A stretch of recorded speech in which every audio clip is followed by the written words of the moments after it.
Alrighty, ladies and gentlemen, the good news from Kuro Games and the good news from Wuthering Waves, it seems like it's not ending. Yes, we've gotten the drip marketing for Hiyuki. We've also gotten the drip marketing for Dena, and both are units, both are characters that seem to be portraying a lot of value. And the value that I'm talking about over here is something that we're going to be seeing firsthand in some of the official gameplay leaks from Xbox and Kuro Games collaborating together, because you can kind of see in the background over here, oh, there seems to be a rather evil looking version of Dena in the background, and then you see in the background over here a bunch of different forms of Hiyuki. Maybe in the future, maybe in the past, something along those lines. And a lot of theories have been popping around, a lot of theories have been crafted over the types of kits that these units are going to have. And the thing is, Kuro Games has gone ahead, and like I said before, in a collaboration with Xbox, well, they showed us firsthand whether or not some of those theories have been right. And so my take over here is that we got to review this animation first before we start talking about it. So I'll just go ahead and play it for all of you.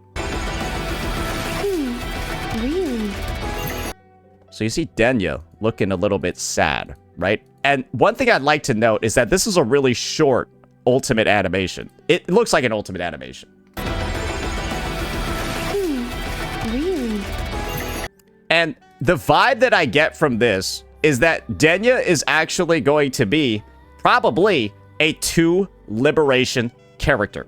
And what I mean by that is that this first animation over here literally reminds me of the first ultimate that this character has. Yes, ladies and gentlemen, when Kartithia transforms into Fleur-de-Lis, and guess what? Kartithia is also a Thernodian Resonator. She's the Sentinel Resonator and the Thernodian Resonator at the same time. But what do you notice over here in this animation in Dena's kit? Yeah, that's Aleph 1 in the background, right behind Evil Dena. So the realization that I feel like most of you are going to have is that Dena, in this alternative form over here that you see advertised to such a high degree in her splash art, that's probably going to be a playable form of her kit. And if she operates in a similar way to Fleur-de-Lis, right, and Kartithia, knowing that they're both Thernodian Resonators in their own way, well, you're probably going to end up doing something with the baseline Dena's kit and then end up transforming into this one. Yes, ladies and gentlemen, Kuro Games is doing it again. Another dual form character. But the thing is, that's not all that's arriving in this update. That's not the only dual form character that we're going to be getting. Kuro is going all out for this goddamn anniversary, because in this preview, right, that they did directly following this, we got a reveal of Hiyuki. And guess what you see over here in this animation? Go after it. That doesn't really look like Hiyuki. Hiyuki has a bunch of red. And then you see it over here. She has an alternative form as well, where her entire dress turns white and she gets shade of indigo and blue instead of the traditional outfit that we've been seeing her wear pretty much everywhere else. And so guess what, guys? This is my theory. And I think it's pretty obvious because, well, there's a question that you all probably have.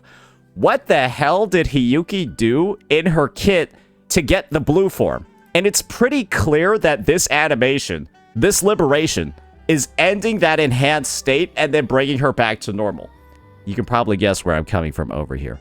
I think that these are both characters that have 2 liberations, where this animation that we're seeing for Hiyuki is actually the second liberation. Because what did she do to actually turn blue in the first place? And this animation here for Dena, knowing that it's so short, this is her first liberation. Ladies and gentlemen, what I'm basically trying to say over here is that Kuro Games is essentially scamming themselves. 2 liberation characters in most people's minds, right, are essentially high-value units, because they kind of have close to double the animation work, double the rigging, double the whatever, the VFX, the special effects, all of that, right?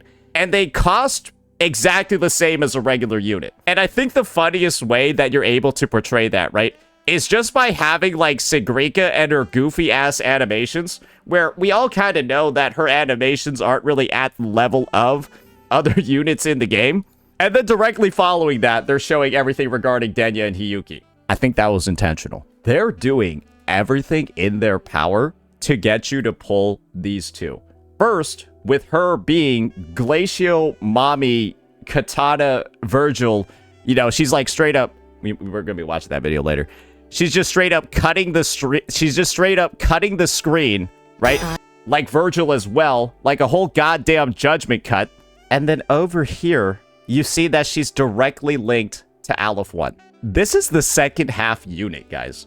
The second half unit, when it comes to updates like these, they're supposed to be the one that's less hype. They're supposed to be the one that makes less money, and they're supposed to be the one that kind of feels like there's not as much budget or there's not as much work put into their kit. The amount of hype that I'm seeing for Dena over here, and of course, the implication that you're going to have a second form that you can play as with her, and also the confirmation, right, that she's the Thernodian Resonator, she could have easily been a first half unit. At least from the story implication and what we're seeing from the kit already. They're trying to get you to pull pretty much both of them at the same time. And this is how I think they're going to do it, ladies and gentlemen. And if this ends up becoming true, well, I think they'll have done a damn good job with it. The way that I think that they're going to make this happen is through a very, very, very simple mechanic that they introduced way back at the start of 3.0. That's actually not that far ago. I don't know why I said that. And that's this idea of resonance modes. My personal take is that Dena is going to be a sub DPS that probably has 2 resonance modes. And what I mean by that is I legitimately think that this character might be the first double attribute character in the game. That's my personal take. Maybe I'll be wrong about that. Maybe I'll be right. But my take is that Aleph 1 is clearly, like, not really fusion. But Dena, from everything that we've seen regarding her splash art, everything we've seen regarding her chromatic foam, her colorful bubbles, right? Dena is 100% supposed to be using, at least from the clues that we've seen in Wuthering Waves 3.1, the chromatic foam set, which is all about fusion burst, dealing fusion damage, and of course, applying fusion buffs on outro skill. And my personal take is this. I wouldn't be surprised as well if this alternative form over here, her hands are blue for a reason. I think that Dena might actually be a fusion / glacial unit, because you got red in the fusion form, and then you got blue in the glacial form. And what is space all about? Where is Aleph 1?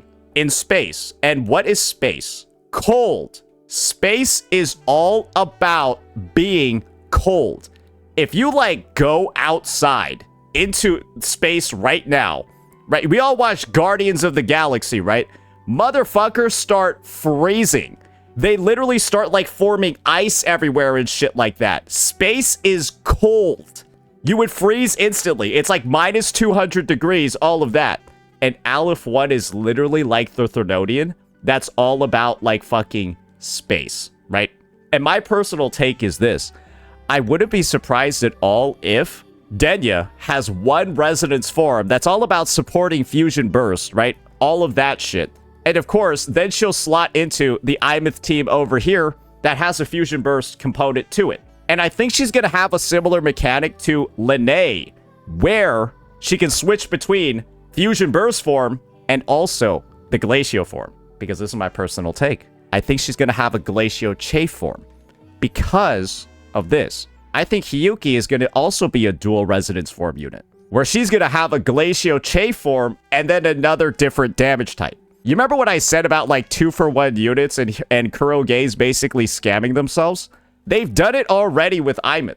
This character, hypothetically, did not need to have 2 entirely separate teams for her to play, but Kuroge's just decided, hey, fuck it.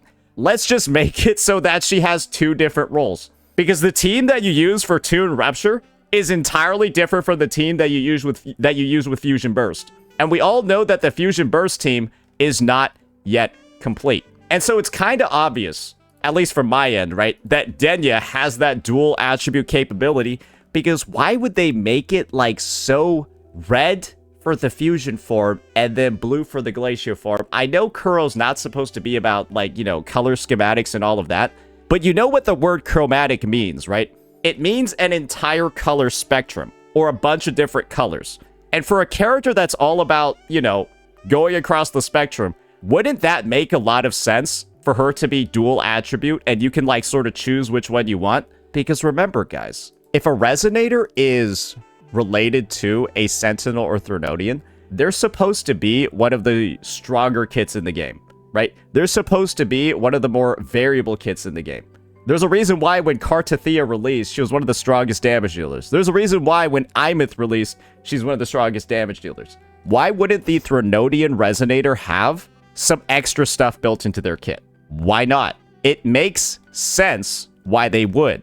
And then for a unit like Hiyuki, well, do I need to make like a bunch of explanation over here? I just genuinely think that it just makes a lot of sense for her to be both Glacio Chafe and of course have a different damage type as well that she can use with that Resonance Mode switch.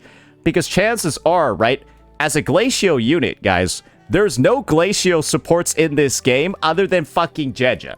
Yes, guys, Jeja is the only premium Glacio support in the entire fucking game. And guess what she buffs? Glacio and Resonance skill damage.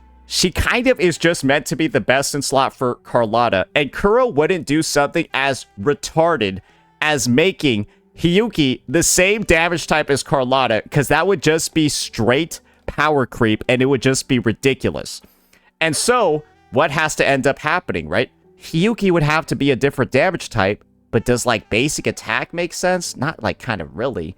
Does Resonance skill make sense? Absolutely not. She could be a Liberation damage dealer. She could be Echo skill. That might be interesting. There's a lot of different things that she could be. But why not actually explore what are the debuffs and stuff like that that we don't have in the game? And why not use this feature even more? Because, as we all know, the Anniversary is meant to be one of the highest revenue patches in the history of the game. And from what we're seeing over here, all the clues that we're getting just from these reveals, right? The double forms everywhere, all of that, the double liberations. I think that they're going to make, basically, 2 characters for the price of 1 for both of these units. And they have all of the lore reasons. They have all of, like, the lore backing to make that happen. NPCs and Star Torch Academy and Lahai Roy, right? They talk about how Hiyuki, the Ghost Miko, all of that, she's stronger than the Sentinel. That is what they regularly have conversations about. She's stronger than the Sentinel. And this is the Threnodian's Resonator. And so don't you think that they're going to end up having kits that are going to match? Probably, right? And I think when we finally get the reveal later on as to like what their attributes are going to be, I think this video is going to release after that, unfortunately. We'll get a bigger clue as to what's going on. Because she's obviously Glacio. But some people have already said, doesn't that look like fire that's coming off of her sword? Who knows, right? And then with her, she's obviously meant to be fusion. But why do you think there are dark bubbles as well next to her chromatic foam? Who knows, right? And so my personal take is this, and we'll see if we're right. I think Hiyuki's going to have a Glacio Chafe form that Denia might actually be a best-in-slot support for. The Glacio Chafe form over here, because Aleph 1 is all up in space and everything, right? And then we'll have the Fusion Burst form, where she supports Imith. So basically, I'm saying that Denia's going to be like that dual sub-DPS, one for Imith, who's all about fusion and fighting Aleph 1, and then we're going to have the Glacio Chafe version that works with Hiyuki. And then Hiyuki over here, my personal take is that her other damage type might be something like an Echo skill. And the reason for that is very, very, very simple. Apparently, right, in one of the frames, inside these glass shards, you can see like one of like the past versions of herself or like the alternative versions of herself or something like that, right? Maybe she sort of summons them as echoes in combat, and that's another way that she's able to deal damage. And then the end result would be like her best in slot team, right? Would be like her, Chuyan, and somebody else. And that'd be kind of cinematic, right? Especially when you know that animations like this, like, doesn't this kind of actually just look like Chuyan's liberation? And like, that's supposed to be like the best swordsman ever in China. And now we have like the best swordsman ever from Japan.